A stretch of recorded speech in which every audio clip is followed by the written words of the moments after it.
You're listening to the Woman of Value podcast. You are about to hear the story of a woman who is following her dreams and passions and creating positive change in the world. In the last chapter, which is just a few words, is do you want to live life with one purpose? Or do you simply want to live life purposefully? Yeah. And so it's a different approach. Yeah. Totally different. Yeah. Kass Thomas is a successful business entrepreneur, a motivational speaker, and an empowerment business coach. The depth of her career experiences inspires people to explore more choices and find the changes they're looking for. It is her mission in life to strengthen the unity of choice and change. She's a best-selling author, and she is debuting her book, Dancing with Riches, a self-empowerment manual to encourage readers to change tracks if the journey they're on is not working for them. This book has been published before. It's being republished in English now. And within the pages of this book, readers will find a guide to transform negative into positive and to come through a winner, even in the most limiting situations. Welcome to the show, Kass. Hello, thank you so much. It's a pleasure to be here, and thank you for the invitation. It's so fun to talk to you. We've just been having the greatest conversation before we started, so I'm looking forward to this interview. And you're in Rome, so just to let people know that Kass is 6 hours away from me, 6 hours in time zones. So this is nighttime for her and daytime for me. What does a woman of value mean to you, Kass? It means acknowledging that you are a woman, because all women are of value. Without women, we wouldn't have a continuity of presence on this planet. So if we're talking about the world, all women, the mere existence of women is a value. Yeah. And it's important that we acknowledge that. It's not that men are not of value, that women, we're such multitaskers. We're so, multi-talented, and there's such a grace and an elegance in women, even if they're truck drivers. You know what I mean? What is women of value to you? So you're asking me to answer the question I asked you. Okay, I can handle that. I always tell clients, if you're going to ask a question, you better be prepared to answer it. So. Nice. Yeah. A woman of value to me is somebody who has really acknowledged her own value. I think we do have inherent value, but we don't always see it. And one of the reasons I got into women's empowerment work was because I saw so many women diminishing their value and playing small. And I did it myself most of my life. I underserved, I underperformed. I was afraid to really explore the full extent of my value or my talent, because what if I failed? And what if I was judged? And so I didn't speak in public. I didn't even speak in class for many years because I was afraid that I'd be judged. And when we can get rid of all of those limiting thoughts and beliefs, we have incredible power and we can make such an impact on other people. And so it's a gift to give to people the value that we have, and it's actually a disservice to keep it to ourselves. That's how I feel.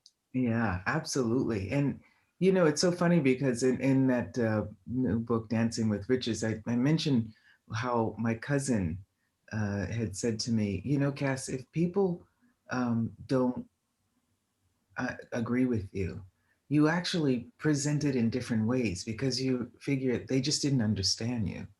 You know what I mean? So that that diminishment, that judgment, for some reason, I never thought that was the case. I just thought that, they didn't get me. Let me explain it in a different way. Let me. So it was very interesting when he actually said that to me. It was like, wow. So if I had taken into consideration that they were actually, trying to diminish me or judging me, maybe I would not have, continued my journey in life in the way I have. Yeah. Yeah, that's very interesting. I think that we often don't have the tools to communicate things in a different way. I know for me, I tried that for a lot of my years, tried to explain to people my position, but it often came across as defensive. And then people would shut down. And it would make me so upset because I was just trying to be seen and heard. And so discovering communication skills and learning how to center myself and really get curious about somebody else was a big key. Learning how to set boundaries, learning what my values were. All of those things are so crucial to owning your own words and your thoughts and not letting somebody else determine your worth. Absolutely. It's so funny because I feel like I felt like I had spent the first years of my life, right? The first, 25, 30 years of my life, really trying to help other people, really trying to adjust and help other people and really almost bombarding them to try and get them happy, because when I see people, I don't see who they're being. I see who they truly are, you know? So even if you're sad, if you're cranky, if you're whatever, I'm like, I used to be very bombarding them, and I have different tools now because it doesn't have to be that exhausting.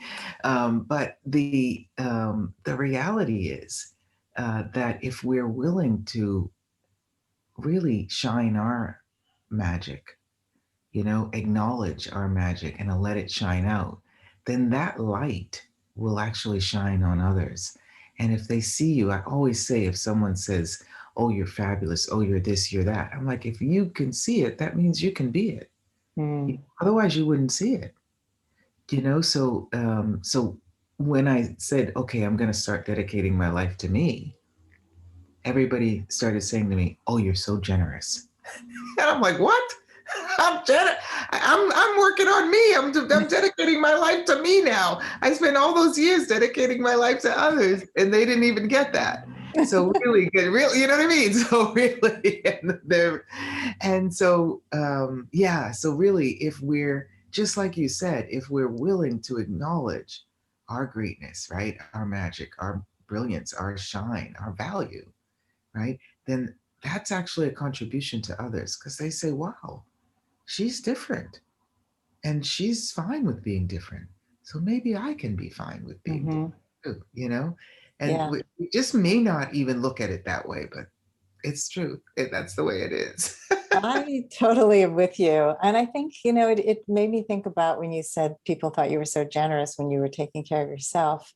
It's often the case when you listen well that somebody thinks you had a great conversation with them, but you barely spoke because you allowed them to speak and you allowed them to be heard and seen.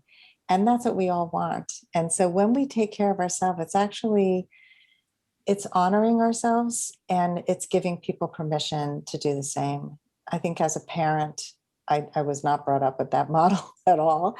And it's like you're supposed to martyr yourself and give everything to your children and be a total dish rag. And that is a terrible model for your children. It's a terrible model for anyone around you. Like, what are we really saying? That we're not worthy? And then you should be, though. Like, how? Absolutely. And in what is the example you're being? Yeah. With that, because when then if you're that way with your children, when then they have families, is that and if we think we have to be that, is it functioning from this position of superiority? You know what I mean? That we know what would be best for someone else. So what would be best for someone else is if we reduce ourselves? No, because it's their choice, you know? You can Yeah. give people, recognize people, compliment people. How many times have people complimented you, told you about your amazing communication skills?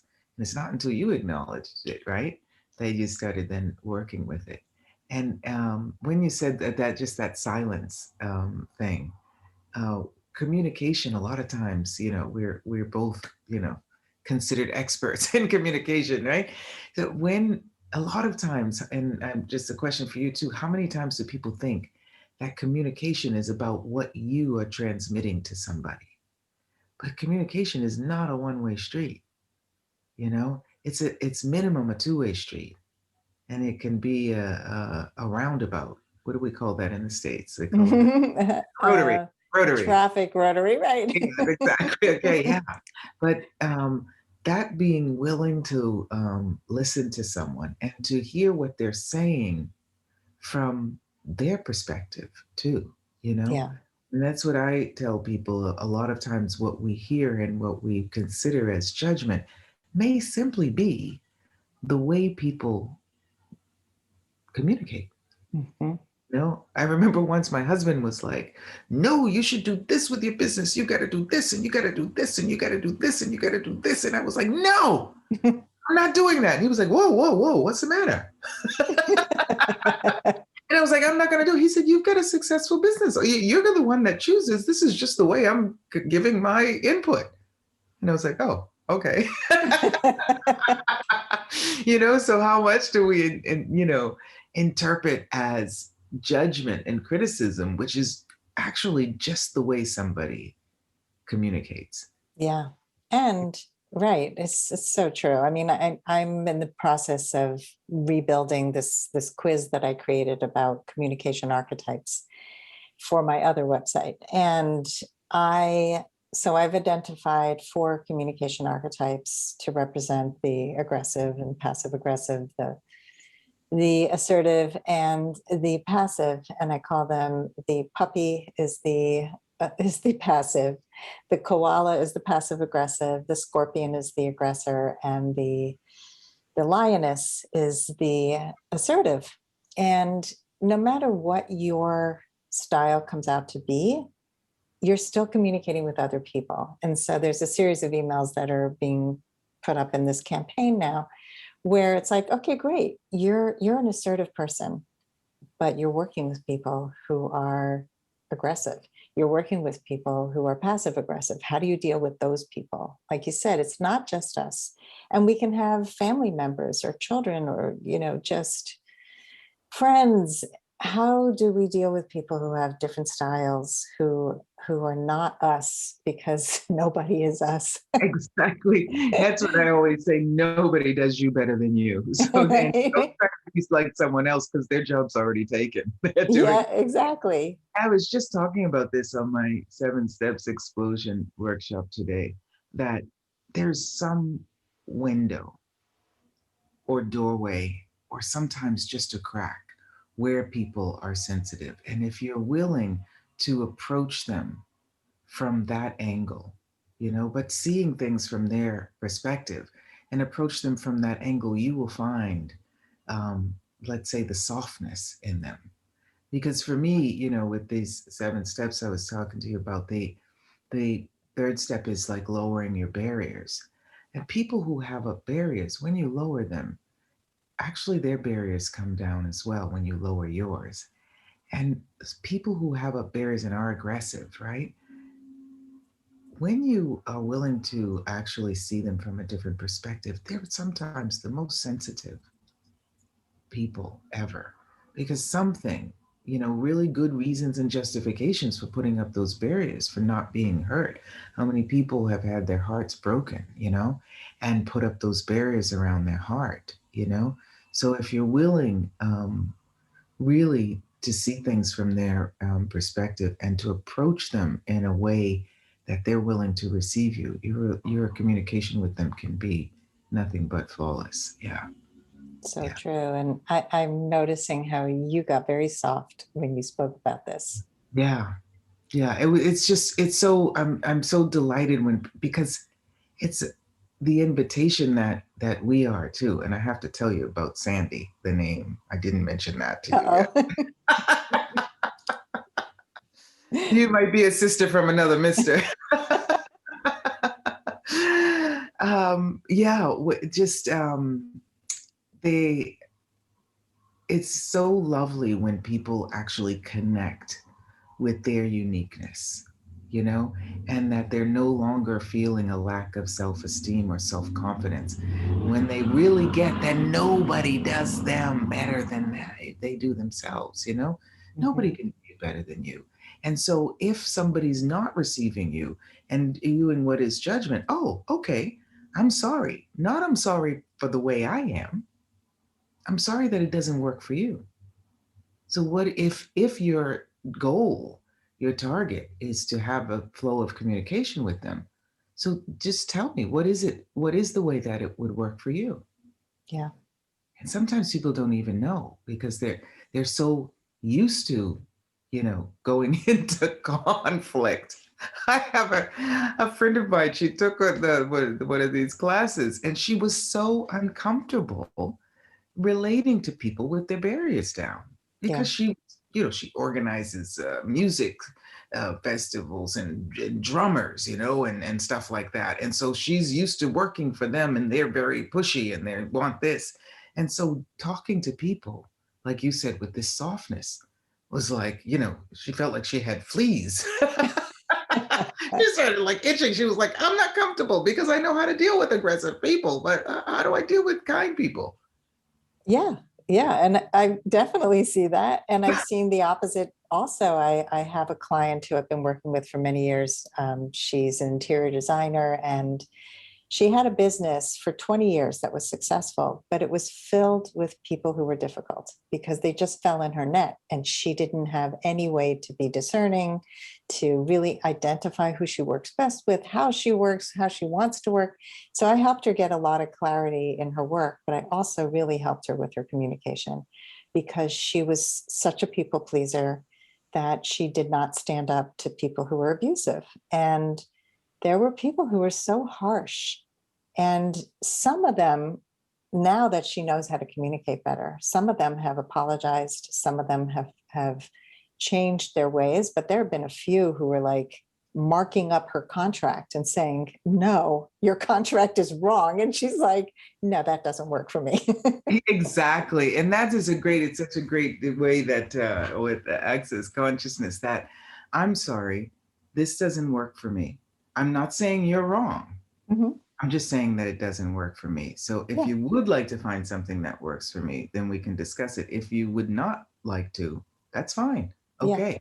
All right. And so then the choice is theirs, and they're like, oh, Yeah. yeah, it's really Right. a different approach. Yeah. Because you're not calling somebody a name. You're not telling them they're bad or wrong. And that's where most people trip up. I think it's like I have a friend who's in a relationship, and the guy, she was traveling, and then he met her where she was.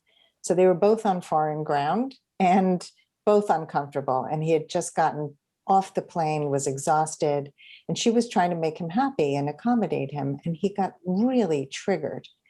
And he said, You're too accommodating. And it was like you're a this kind of thing, and no gratitude for anything she was doing. It was just like something in him got really triggered. Well, after many conversations, and he thought they talked about it once, we were done. Like, we're done. It came out that this felt like she was trying to control the situation, and it triggered something in him. And then it's like we're learning about each other. We're learning about, like, why did you get triggered? Why did I get triggered? Why did it take me 3 conversations to really feel seen and heard? And it's that openness to have those conversations that matters. Absolutely. And going into reaction, right, is a bit of a defensive posture, and Very. sometimes you can say, hold it, time out. Can we start again? Yeah. Can you go back outside the door and come back in? We can start again. Yeah. Having a No? do-over. Yeah. And how does that work? So Yeah. my name was Kass Sandra Thomas. When I was born, that was my original name on my birth certificate. Interesting. The Sandra is cool. So I was Sandra, Saundra. Are you San? Were you San? I was Someone? Sandra, ER. ER. Yeah. Oh, No, RA. You're right, all right. Sandra. Yeah, it's been a while. It's been a while. My Got first rid of that marriage. part. It's in my first marriage when I was 24. I said, okay, I'll keep Thomas, Kass Thomas, and then I was Kass Thomas Freelon for about 10 or 12 years. And then when I got divorced and I was going to get married again, I said, I don't want to get married with my ex-husband's last name. So I had to really work hard to get my name back. And I was like, okay, just make it simple. Kass Thomas. That's it. And believe it or not, in Italy, when you get married, your name, you don't change your name. Oh, You're always, all you might go by, your husband's name, and he might also take yours, go by yours sometime. But your name is always your maiden name. So it's I want, so interesting. yeah, to be Kass It's almost Thomas. like doing business as. Yes, Yes. exactly. Exactly. Yeah, So absolutely. interesting. Let's talk about the communication steps because I'm really curious about that, and then we can talk a little bit about your pivotal moments in life and get a little into the book that's being published right now. Sure. So, can you share the 7 steps? Because I would love to hear about them. Absolutely. It's a really small book, like I told you, really simple, but not stupid. And and they're so short. Each step is like 1.5 pages, and then there's some exercises and stuff in it. But the first phase is about connecting with you. You know what I mean? Connecting. And so step one is show me the magic. And it's about you. It's so easy. I can tell you all the fabulous things about you, and we're just on now, right?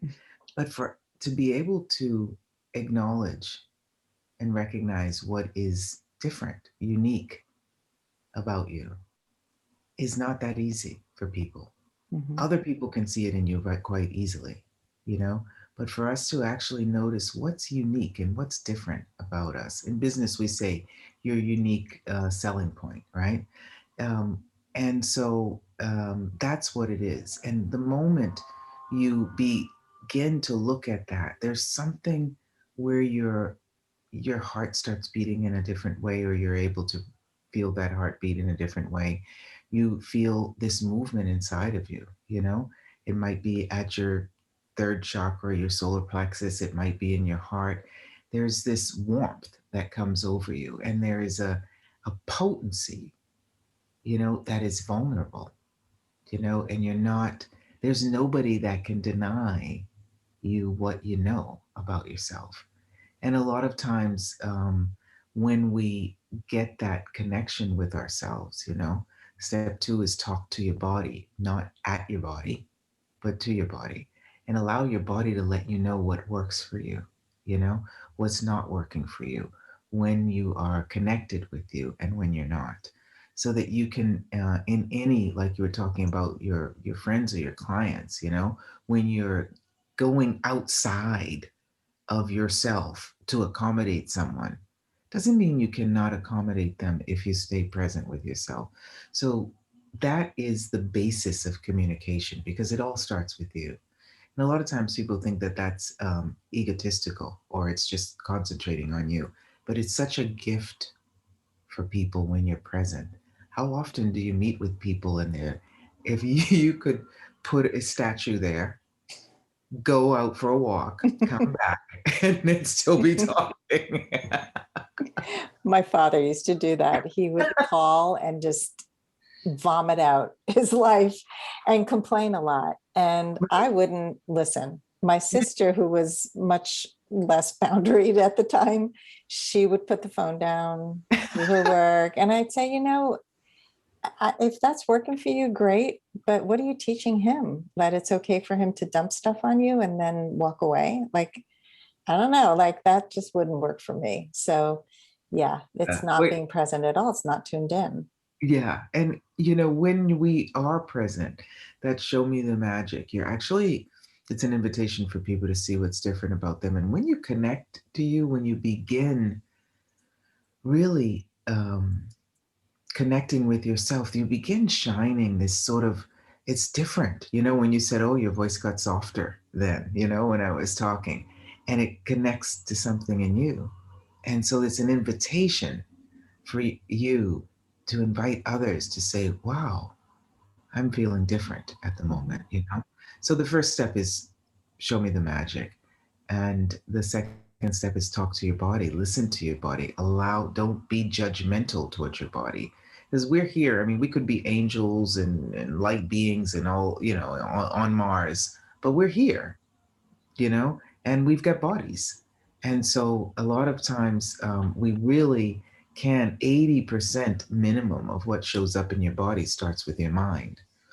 So if you are able to connect with your body and be present with your body, then the way that you communicate with people is beyond words. It's, energy is the first language, and then you've got the movement and the image and the vibration that you're being, and so and the space that you're being and the presence that you're being. So talking with your body allows you to see what's in line with your vibration. And like you were saying, with clients, maybe they want to change careers, maybe they want to change relationships, maybe they want to, change something in their life. But what choices do you make? You make the choices that actually will give you that joy of living, right? That you'd like to have in your future. So connecting with you is really the beginning of any communication. And then once you've connected with you, the second phase is about disconnecting from who you are pretending to be or who you thought you were. Somebody with walls and barriers up that is keeping everyone out.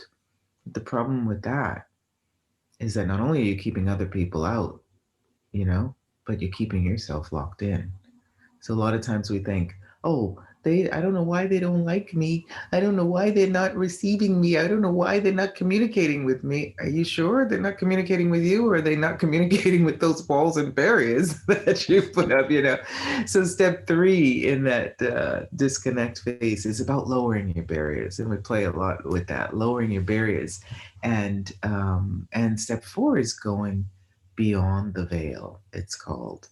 And it's so interesting because sometimes we wear masks, which are like, hi, my name is Kass, and I'm born in Boston. Yes, and I lived in New York for years, and then once in Paris, and now I live in Rome. I'm a writer. Thank you so much. I'm so happy to be here with you, Sandy. Thank you so much. That's fine. It's warm, but once you've connected with you, you're actually willing to go beyond that veil. And a veil is a little bit different because it's sort of like semi-present. It's a bit vague sometimes. And so recognizing a lot of times that, maybe there's something missing in my life. And you might even recognize that that something is you. But if you've been being the perfect mom or the perfect wife or the perfect child or the perfect, then you might not even know how to get to you, who you really are. So once you've connected with you, going beyond the veil allows you to be seen in a different way and to see you in a different way and also to see the world in a different way without the rose colored glasses. And still, once you've done that step 1 and step 2, you're willing to see the beauty in everything, and in everyone. And that doesn't mean you don't see what doesn't work for you, but you're able to see there must be something magical about them too, because everyone's different. What's unique? I always say to people, if you meet the most boring person in the world, can you imagine how talented they must be?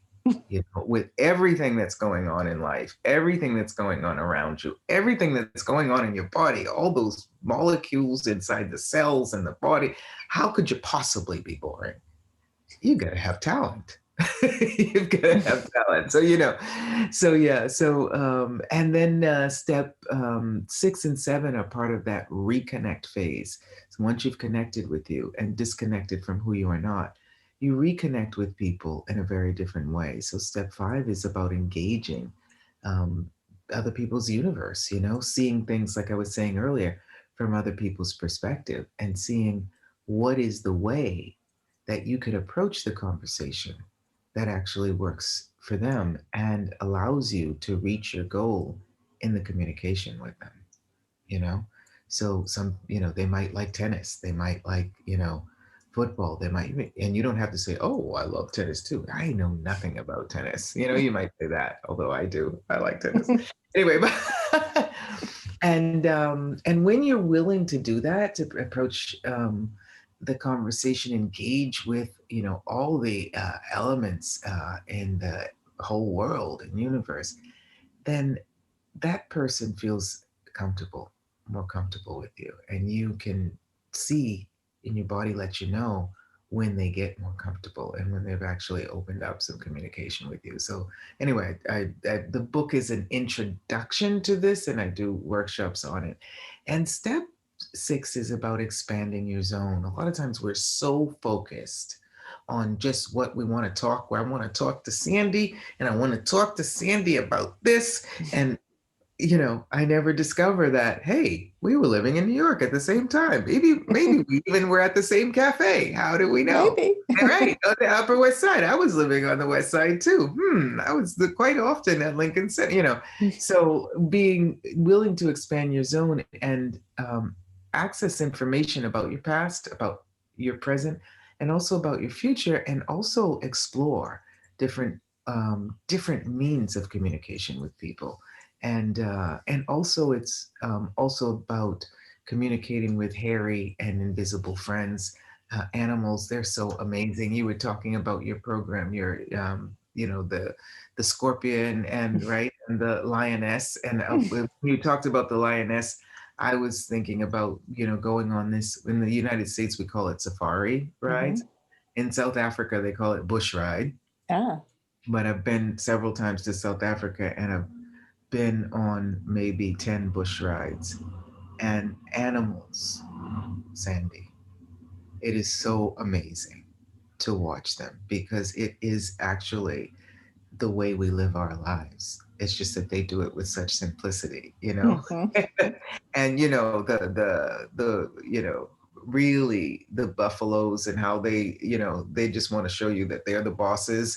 So you're in the truck and you just have to sit still and you have to honor them, and they're like, okay, fine, I don't have to push over your car. And the lions, do you know this? The lions, if the lioness has an affair with another lion outside of their range, not only do they and gets pregnant, not only do they kill the other lion and all the kids, and not the lioness though, and they just stand there, and they're like, yeah, that doesn't work for me. It's so funny. And when they have children, when they have baby lions, the lion is in the field on his back. He's done all of his eating and everything, and he's got his legs up in the air, and the lioness is taking care of the little babies and feeding them and getting them food. It's just so funny to watch. And the bird, anyway. So expanding your zone is about really acknowledging and recognizing the various ways in which you can approach communication with people and that reconnecting. And step 7 is it's in its own phase 4, establishing true connection. And I call it connecting with the earth. So it's step 1, show me the magic. Step 2, talk to your body. Step 3, lower your barriers. Step 4, go beyond the veil. Step 5, engage with the universe. Step 6 is expand your zone, and step 7 is connect with the earth. And what is that about? Well, if you recognize that you're home here, right, on planet Earth, this is your home. Doesn't matter what country you live in, doesn't matter what city you live in. This planet is your home. And if you feel at home here, you never feel out of place anywhere you go. And no one feels out of place with you, because you are at home and so are they. So and there's lots of different ways, we can go on and on about it, but it's an approach to communication that is so simple and so basic at ground zero, home, that it allows you to engage with people from around the world. And I've pre-COVID travel around the world a couple of times a year, so many different countries, and I feel at home everywhere. Yeah. This is such a beautiful system. I can relate to so much of it. I think that the one that I was just thinking about was step 6, because we often approach anything with one idea, like, this is how it has to look. I see this a lot in the dating and relationship world. It's got to look this way. It's got to be this way. It's got to be a fairy tale. It's got to be my type. It's got to be this. And a lot of times you're missing what's in front of you because you're not open to what's right here. And it not only, first of all, connects you with people in a much deeper way, but it also makes you enjoy the process so much more because people go in and they're like, oh my God, this is, and I used to be that way. Like when I dated in my 20s, if the guy turned out not to be my next long-term partner, boyfriend, future husband, it was a freaking waste of time. And what were people thinking, that they fixed me up with this jerk, instead of looking at it as an opportunity to get to know a new person and to learn about myself too. I mean, it's just so much that's possible when you open to those possibilities. And so just expanding into that, that's my takeaway for that one. Absolutely. And that there's no coincidences. So maybe that person you're dating is actually going to introduce you to your next long-term relationship. Yeah. I mean, it's happened so many times. I had a friend who was part of a meetup group for hiking, and she met a woman who invited her for Thanksgiving, who sat her next to her future husband. Now, she didn't meet that guy at that meetup group. And so a lot of people go into meetups and they say, oh, I just meet women and I'm looking for a man. So it doesn't work. I'm just not going to do it ever again, And so when you shut yourself off from the possibilities, you're shutting yourself off from the joy of life. I mean, really. Absolutely. I've actually, 3 couples that married that I introduced, and not for them to get married, just saying, I'm going to introduce you to my friend of mine. You guys have and or at a dinner or at a party, and they, have got married, and or engage, and other people engaged in work, And these days, there's a friend of mine here, an American guy, and he's actually planning on moving. And I'm like, before you move, let me introduce you to a couple of gals. That's so cool. Yeah. I mean, it's also tuning in and having your intuitions at work, and the energy of a person is at work. And, so I think that's a beautiful thing. And Um, in the Jewish religion, they say if you've made 3 matches, you have a place in the Garden of Eden. That's so funny. When I was in Israel, I thought, oh, I think I'm going to absolutely, discover something. And what I thought I was going to discover, the Messiah. I did an interview there, this 24-hour thing, interview there. And I was like, it showed up in a very different way than I was expecting. I just got so much clarity on business here. And I never thought that that's what was going to happen. I went to Jerusalem and I was like, and it was amazing. And anyway, you think you're going to go to Jerusalem, that there's the church where Jesus is. You have no idea.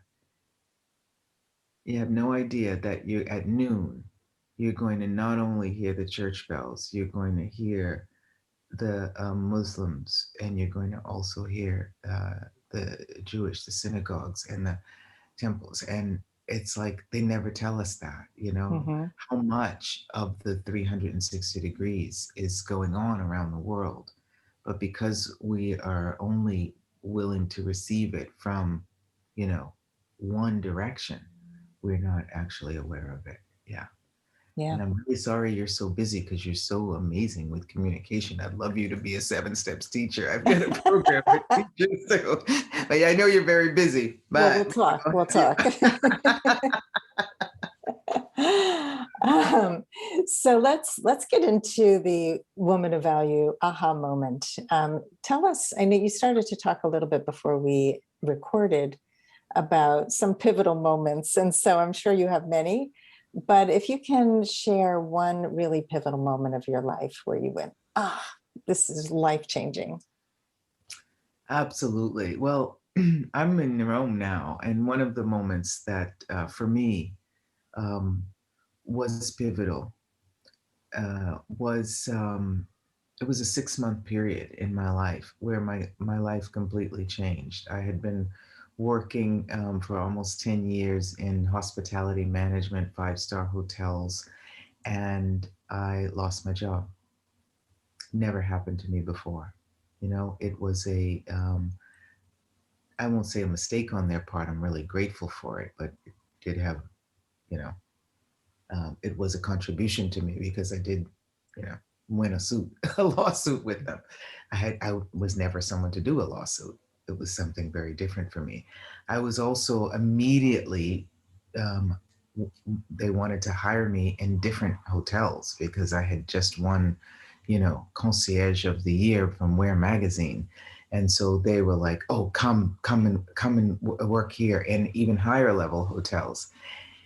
And you know, Sandy, it was a moment where I was going to get into the cab and go, you know, for this, what, you know, sort of pro form interview. And I couldn't get in the cab. Mm. I couldn't get in the cab for some reason.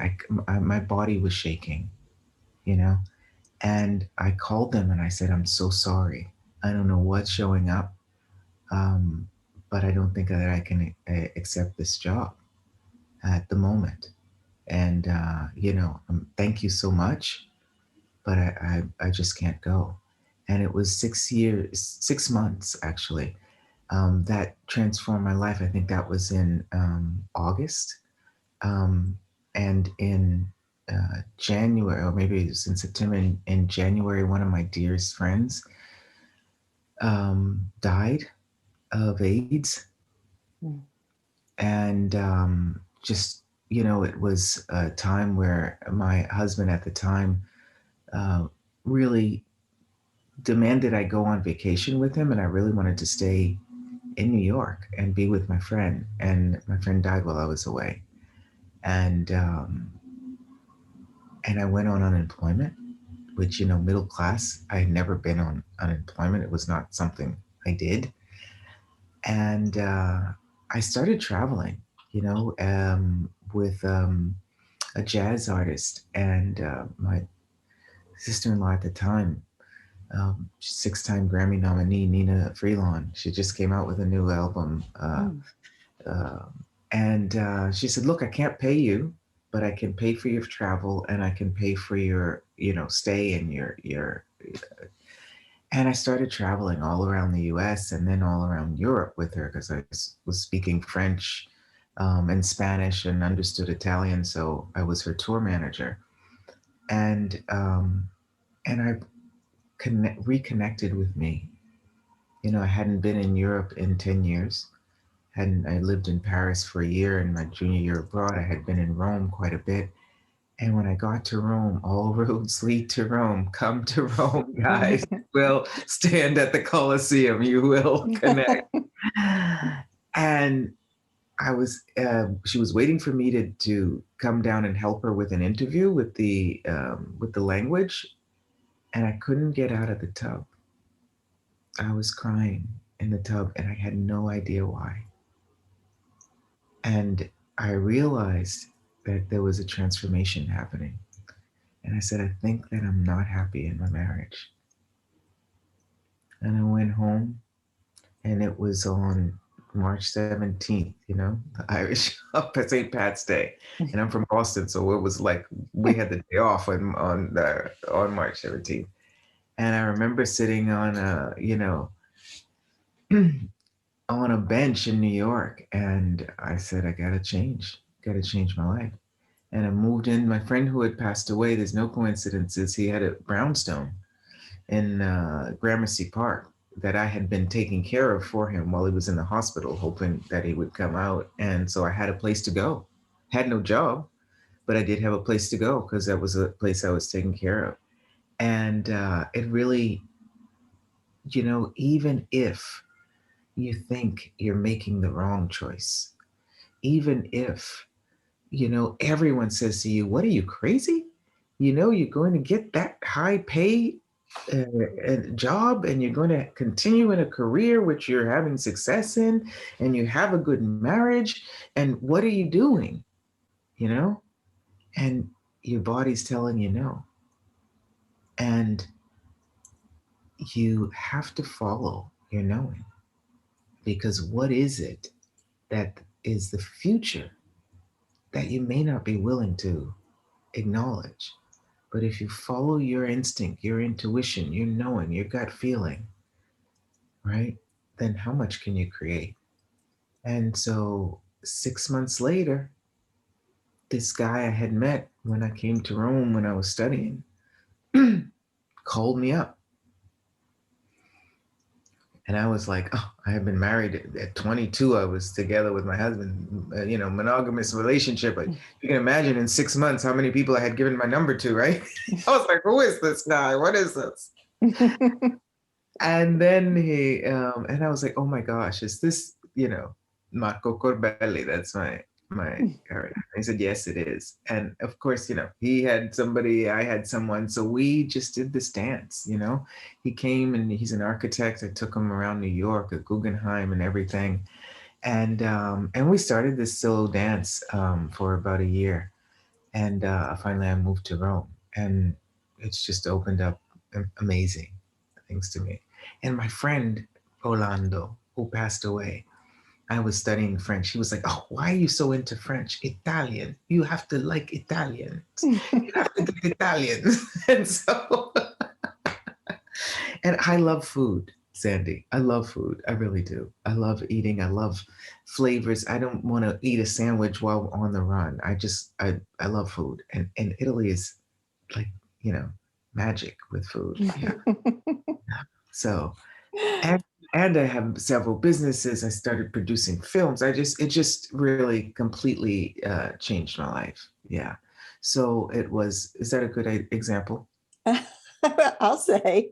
Okay, good. I mean, it sounds like this cracked you open. Like so many people will relate to your story, even though their story is so different, because so many of us live in a place of like deadness and where we're not really feeling like we can be us.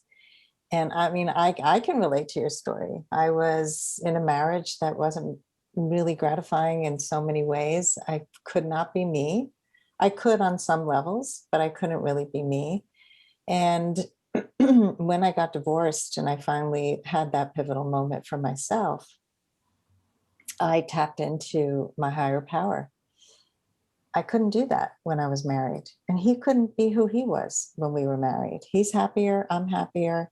And my Yeah. kids, the funniest part is they don't really remember me from before the divorce. And they were not young. They were like 13, 16, and 19.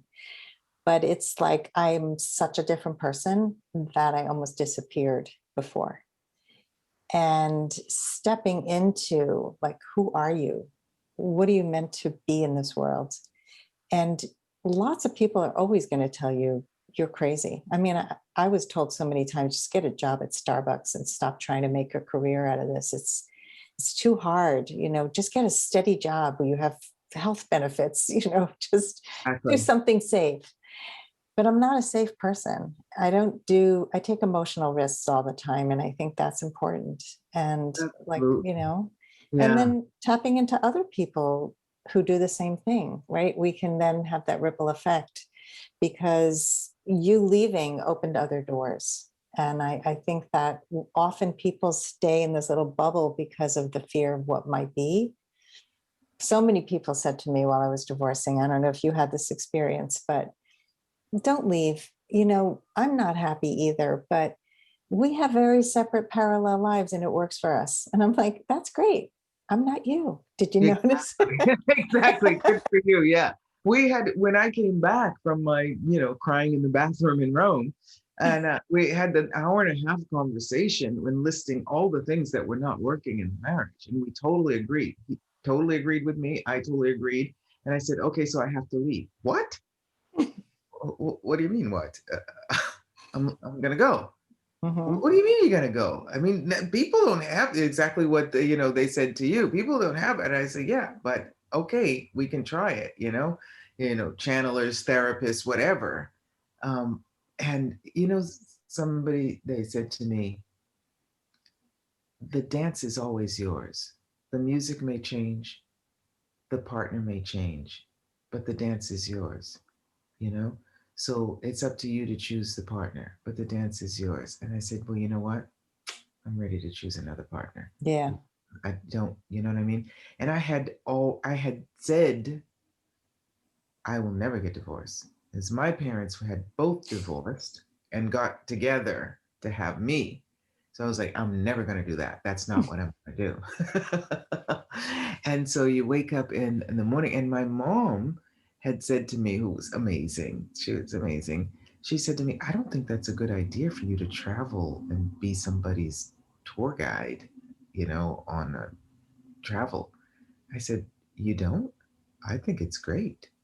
I'm gonna do it, And I remember a conversation I was having with after that with my mom and my sister, and they were like, "Well, you're very cranky." I'm like, "Guys, my life has changed." Okay, it was like right after that. I was like, "Hello, I've lost my job. My best friend died. I just left my husband. It's a moment of change." Okay, so Yeah. all that, Cranky's okay. it's okay to be a little bit cranky. Okay, Yeah. Permission to be cranky. permission granted. And yeah. And really, lots of Americans and feeling at home, no matter where you go, is when you're willing to trust you, you know, to honor you, not treat you with disrespect and disregard. Yeah. Trust you that, maybe you'll trip sometimes. That's trusting you, not saying, oh, I'm never going to trip again. I'm never going to trip again. This is what I want. I don't want to. No, sometimes I'm going to trip. Okay. But it's not how many times you trip, it's how many times you're willing to get up and Yeah. keep moving. Yeah. Right. And how quickly you get up too, because it gets a little quicker each time if you're really working on it's okay to fall. It's going to be faster this time because I get it. I get what's going on.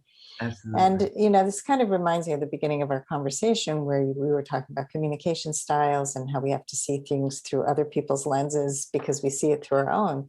So when somebody like your mom and your sister say to you, you shouldn't be doing this, it's because they're not feeling safe. You do it. Like there's something in them that gets ignited when you do something that has nothing to do with them. It has to do with you. Yeah. And so often people are actually, like we were saying before, they're actually just telling you and advising you in a way that they were advised, Mhm.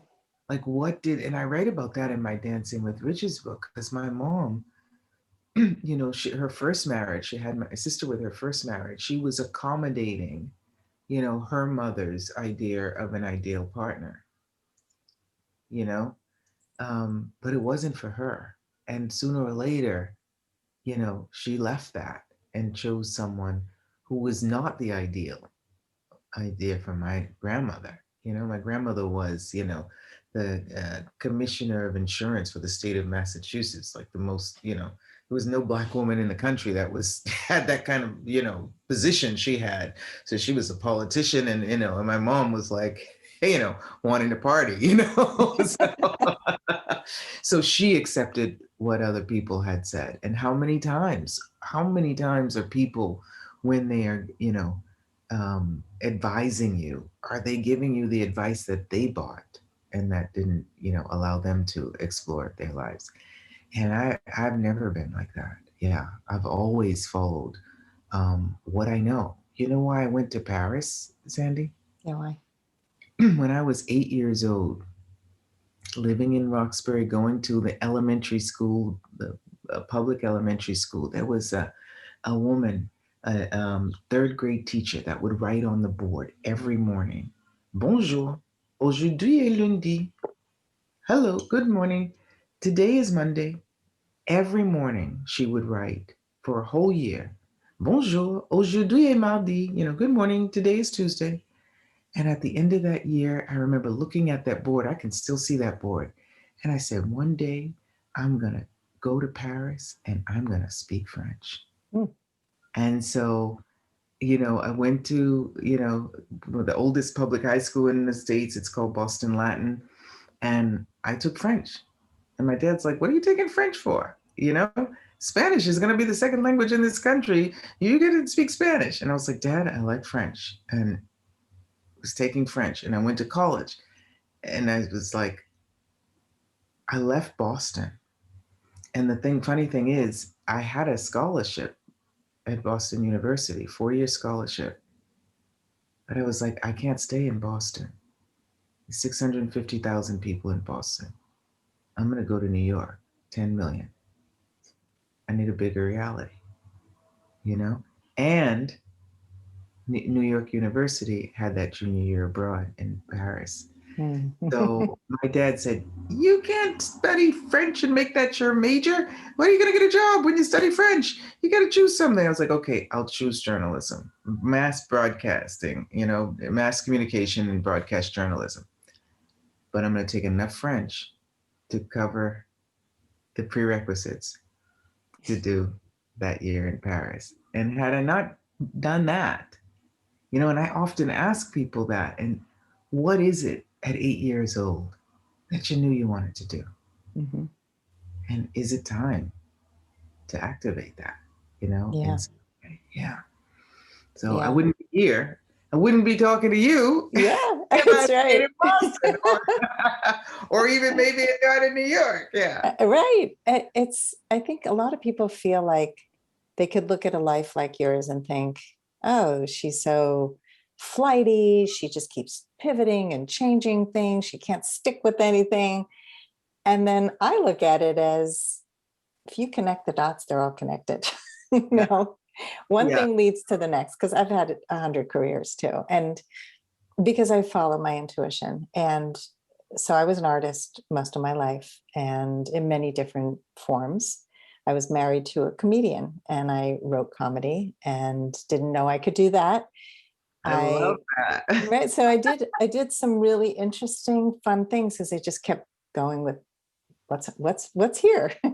And I ended up directing when we were shooting a children's television show for Nickelodeon. I realized that the director didn't know how to direct him. And so I would get on the floor with the director and tell him how to put the camera, where to do. And I didn't have a background in this. I was managing the art, and so then just it gave me some tastes of parts of me that I now bring into my career today. I was Exactly. never a writer before. I taught art to high school kids this year. I went back to teach because there was something in me that wanted to connect with people in person. And then COVID came, but we did in-person teaching. But I said, I'm going to take this job. I told the principal, if I can also be their coach. I said, I'm not just going to take this job and teach art, because this is a place where kids open up and it's high school and they have stuff going on. And I want to be their go-to person that they trust. And so bringing that layer and that layer and that layer and it could last a year. Like, I'm not going to go back. It was enough this year. It gave me a lot of wonderful feelings of being able to contribute, and they contributed to my life as well.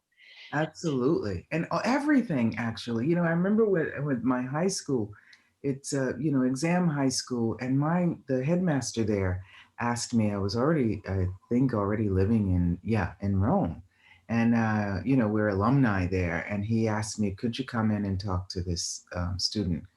Her mom wants her to stay in Boston, and I really get that she needs a bigger reality. Could you come and talk to her mom? And I did. And she went to NYU, and now she's an actress and, living a completely different life. He asked me to come in. I remember when I was still um, just moving, and he said, could you talk to the graduating students? And I'm like, what the heck am I going to tell them? I've been doing so many different careers. When I moved to Italy, I met this American guy. He said, oh, could you produce my film? And I was like, produce a film? I've never produced a film. Yeah, but you've done management stuff. You know how to do it. I can help you. I need to, produce a film. Okay, 6 years I had a production company, a film production company, then went into, distribution and festivals and organizing the commercial aspect of selling television products. But, you know, when I went to the school, I said, you know what? Had I gone for journalism, which was the path that I was supposed to take, I probably would have never become a film producer. You know what I mean? I probably wouldn't have my own company. I mean, I've been an entrepreneur with my own coaching business and workshops and writing that, you know, I have a staff. Some of them have been with me for 6 years, you know, and it's like, if I had not chosen the things that I've chosen, I probably would still be, you know, maybe living in New York, maybe even in Boston. Yeah. And maybe not, you know, I'm in my 23rd year of marriage. Wow. And yeah, isn't that amazing? And it feels like it's only, we're like 20, we just celebrated our 22nd anniversary, the first of the month, first of, Wow. yeah. And it's like, wow. That's Does it big. feel like 23 years? No, because I mean, maybe we're Aquarians too, because they're always, you know, but yeah, and my first marriage was with somebody 14 years older, but this is a younger guy. He's 15 days younger than I am, so A baby. I'm, I'm an older woman. You little cougar. But I'm noticing there are some themes, and just wanted to kind of call them out. So throughout everything you shared, I'm seeing a sense of adventure, there's a sense of like freedom that I'm getting. Like there's an expansiveness and adventure, and tapping into intuition, and there's always a creative element. There's an element of emotional risk, of saying why not, you know, and not feeling boxed in. I keep getting this feeling of like expansiveness, not, don't box me in. Yeah, absolutely. You know, when I first moved here, I didn't know the reflexive verbs, right? So we say, oh, you can't do that in English, but they say that can't do itself here. Ah, You know, non si fa, right? And I was like, okay, I know fare means to do, but what does non si fa mean? So I never got that they were saying this is not done. Well, people don't do that here. So I told you film festivals, I did it in a disco, in the cave in a disco. The mayor of Rome came when he was getting reelected to my festival, you know? well, So how many things have we been told in our lives that are not done? It's never been done and you can't do it, mhm. and we buy that as the truth, and we don't. I mean, how many people said that to Steve Jobs? How many people said that, you know, to the people who have made discoveries in this world, you know? Yeah. So really following your knowing, and this is what I invite people to, and you have said this a couple of times, step in. And that's you know, this journey called life that I love to accompany people on, because people really sometimes just have a couple of areas of their life that they're willing to step into, you know? And what I like to invite people to do on this 3 steps program, it's a year-long program. People can join for 3 months, 6 months, but every month it's a different topic. Step into your life and look at this.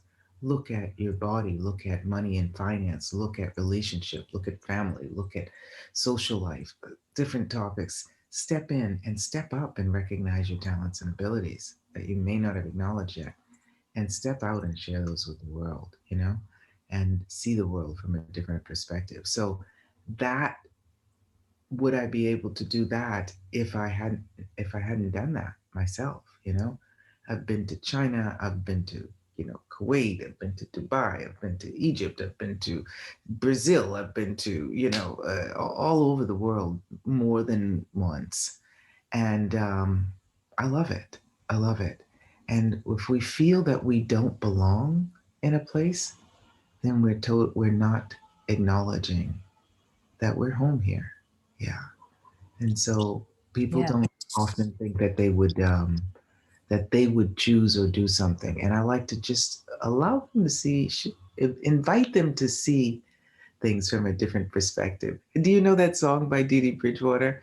Permit me to introduce you to yourself. Have you ever heard? No.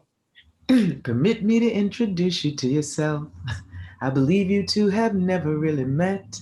If you take a little time to get acquainted, you can settle all your differences, I bet. It's a great song. I love it. Permit me to introduce you to yourself. And that's what, yeah, because once you are connected with you, then the world is your gem and jewel. Yeah. You're always at home.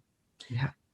It's such a beautiful way to look at the world. And I have spoken to people who say, I just need the next thing. I need to move to this place, or I don't feel connected here, and or that these are my people. And it's like, oh, how are you trying to connect to these people? Like, what are you doing to make this your home?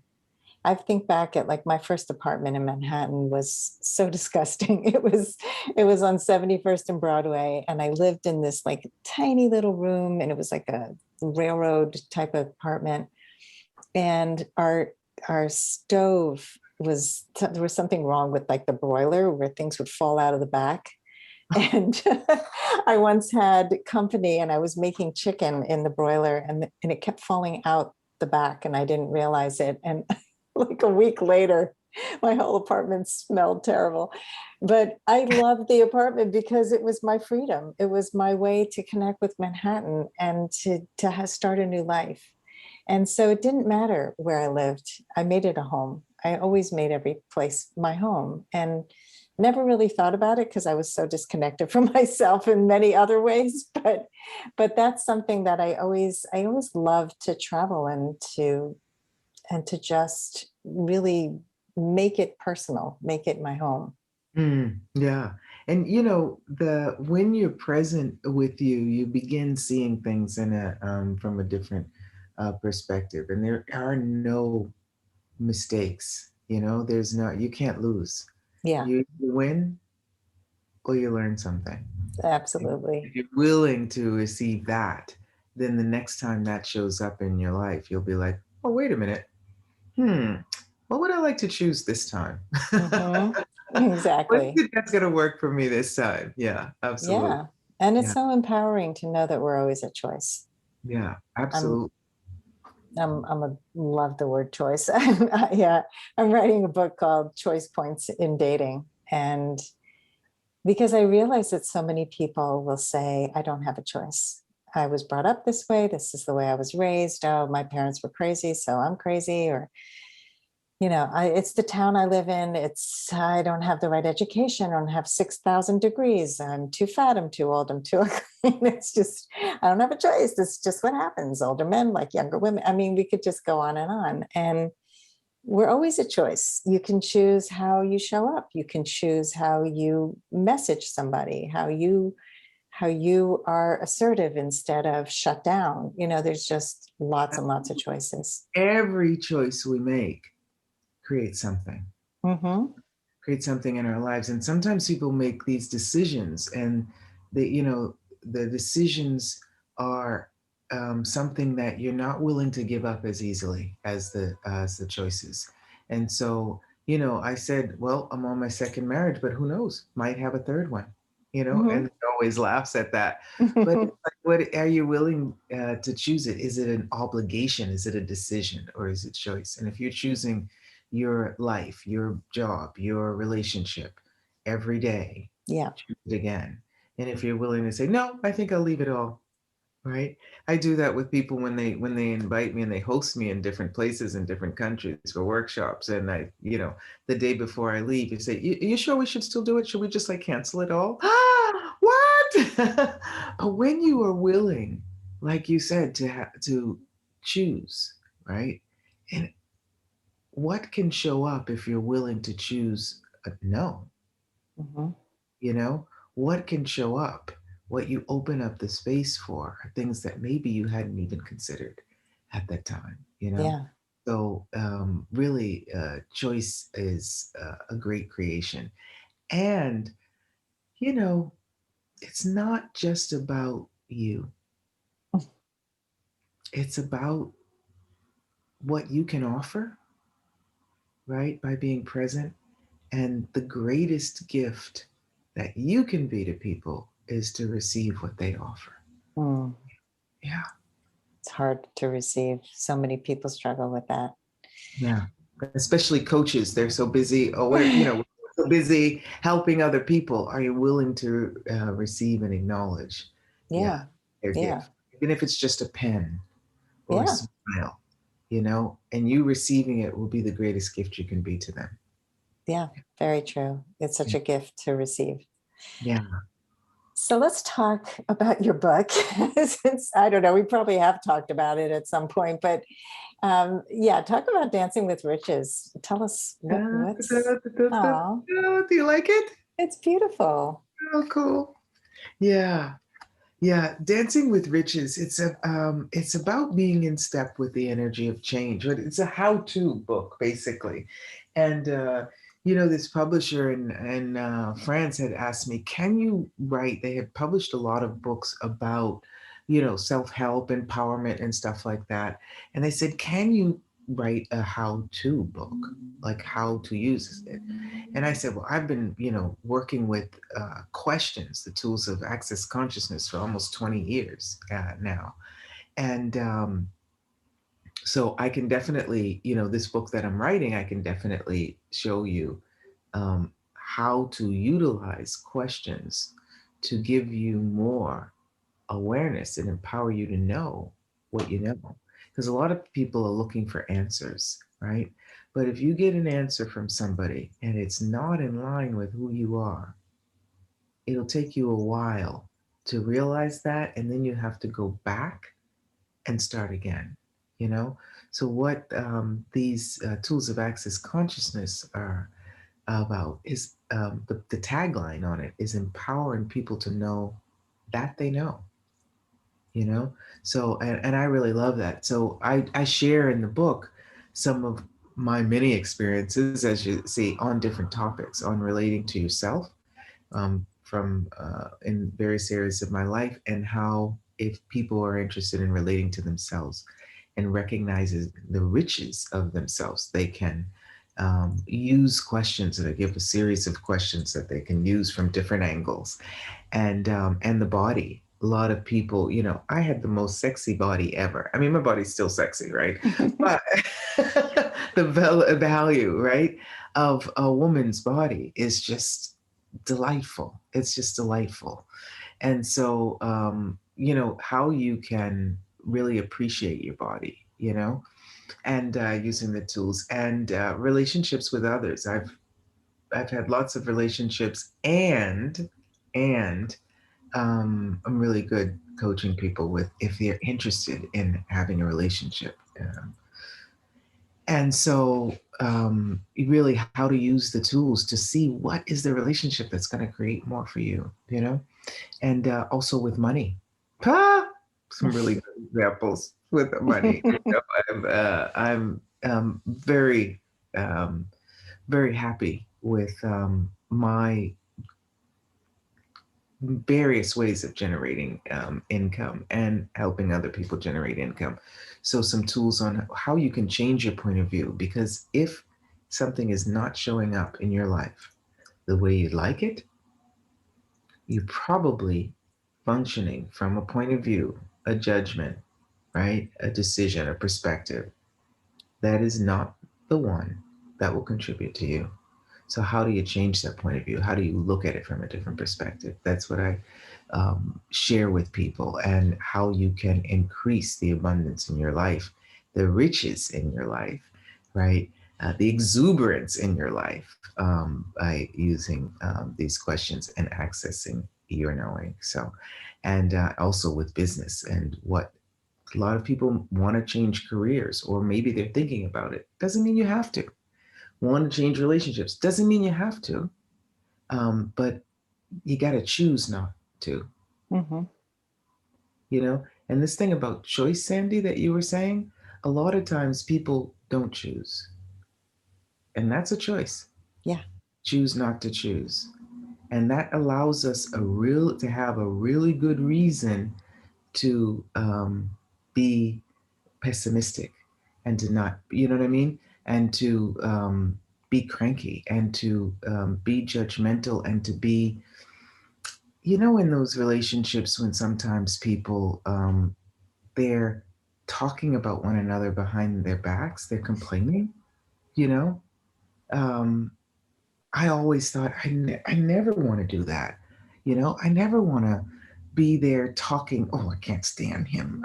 I just, it doesn't work for me, or she doesn't work for me. Ah, right. So yeah, choose Yeah. what works for you, because that actually deteriorates you inside. That's like, the chicken that fell behind your stove. Rotting from the That's inside. exactly it. That's exactly what it does. Ew, So yeah, stinky. yeah. So how do you step into your life, step up and recognize the choices that work for you, and step out and choose them and choose them and choose them and choose again and choose again and choose again. So the last chapter, the chapter about self and body, relationships, money, and business, and the last chapter, which is just a few words, is: do you want to live life with one purpose, or do you simply want to live life purposefully? And so it's a different Mm, approach. Yeah. totally different. Yeah. Yeah, one purpose doesn't allow for much leeway and for other magical things showing up. Exactly. And the universe is coming, God, Allah, Buddha, Messiah, all bringing stuff, and they're like, what do we have to do? Right. But Nothing's you're not happening. looking up because you're too busy looking down, because you're just looking at this one road that you've prepared. So Hmm. are you willing actually to look up, and step out and see the world that is waiting for you? Well, Yeah. And recognize why you're here, and how yeah, can you enjoy being here fully? yeah. Because we can all go work at Starbucks like they told you to at the end. Right. So, but take a risk, and it may not be about what you will lose. In Italian, there's an expression that is when you're when you leave is a path, you know what the path you're leaving, but you don't know the path you'll find. You know, Yeah. and what if that is actually exciting? Yeah. And that's so scary for a lot of people because they don't know and they can't control it. Yeah. Control. I know that. I'm the queen of I was the queen of control. I gave up that crown and I got the the queen of beyond definition. Oh, And I talked to we're so women many people. too. We're women too. So what are the about how can we really utilize that? Oh, I'm sorry, I'm a woman. I just changed my mind. Sorry. Ah, how can we use it to our advantage? Sorry, not sorry. All right. Sorry, fingers crossed. Exactly. Sorry. It's not sorry that about me. Sorry it doesn't work for you. Right. Sorry, you have a problem with me. Exactly. You don't have to repeat those last words, but you can make them sorry doesn't work for you. Bye-bye. Just catch you never. Okay, so let's let's get to the lightning round. This conversation definitely could go on for hours and hours, but we do have a limit on this podcast, and getting late over there. So let's go to the lightning round. Are you ready? Mm, that's the lightning round. I'm excited. Good. Okay, fill in the blank. I used to think I wasn't blank enough. I used to think I wasn't focused enough. Hmm. What was the number one thing holding you back from becoming a woman of value? Wanting to support the structure of my life. Hmm. What do you mean by that? Um, Married, 2.5 kids, living in the States, and going on vacation with the friends, and going to Martha's Vineyard, and being there and following that. Yeah. And the value in paving a new path. Hmm. Yeah.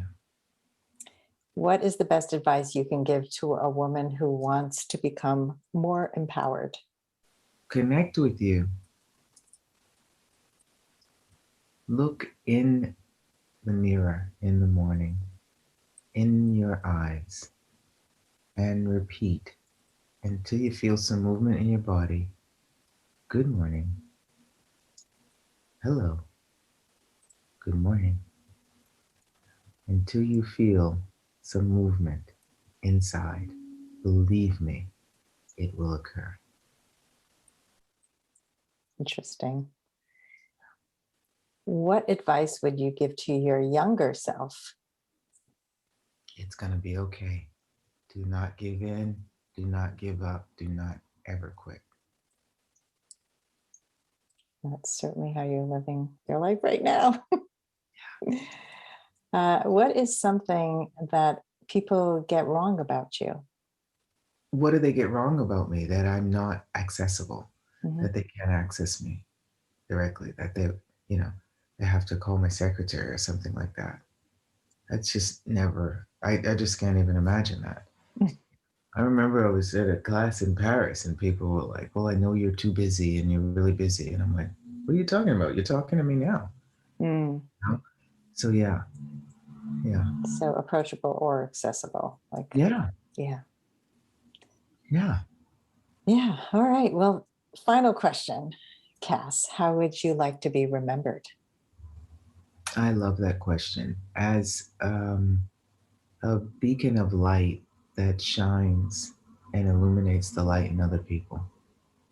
I mean, that says it all. Well, you certainly have lit up my life for this time that we've spent together. I'm totally energized. I really love the conversation. Um, tell our audience, Kass, how people can find you. Well, I'm going to be at Sandy's place from now on. So I'm going to take a picture of us. But when I'm not at Sandy's place, you can find me at online. You can find me at the number 3steps.us, right? At US. And my dancingwithriches.us. Yeah, you can find me there. And of course, KassThomas.com. That's easy. So But I it's love dancingwithriches.us and the 3steps.us or the 7steps.us. I love all those. all the Us. us's. There you go. They're all accessible through KassThomas.com too. Yeah. And I'm the Art of Being Kass on Facebook and Instagram and yeah, YouTube and stuff. The And art of being Kass. the Art of Being Kass. Okay, that sounds Yeah. like John Malkovich. Being John Malkovich, being Right. Kass. The nine and a half floor, right? I You know, love that. my husband, the people say that he looks like a combination of John Malkovich and Tom Hanks across. Ah, Yeah. interesting. Yeah. Isn't it funny? So it's interesting that you say that. You're so telepathic, honey. And that would start, I know that would start 100 conversations. What is that behind you? Oh, my book. Is it? This is my book. Oh, Becoming a Woman of Value. That is so gorgeous. Thank you. How to Yeah. thrive in life and love. It Awesome. sounds like it's structured very similarly to your book because it's short. It's filled with exercises. Each chapter is short and gives you one tip. And I share stories, and some of my podcast interviews are in there and client stories. And so I love the exercises. Like, you just don't tell somebody change this, but how? Like, Oh, absolutely not. If this is what's up for you, then here's some things you can ask. And this is how you get the response from the question you've asked. I mean, it's really like a pragmatic way of creating the shift and the change in your I life. love it. And I'm gonna, people who are getting the Dancing with Riches book, I hope people do get it. And I'm inviting them, if they're doing a review of it on Amazon, to this series called Access Your Highness, Recognizing the Queen in You. Ooh. So you definitely, Miss Queen, will be invited to that. Okay. And I'll get you a book. Fantastic. Yeah. All right. Well, I'm going to put links to everything in the show notes, and go out, get the book, rate and review it, and get into the sphere of the art of being Kass. It's a good place to be. So thank you again, Kass. This has just been like a pleasure and a treasure. For me as well, and a gem. That's you. Thank you, Sandy, so much. Thank you.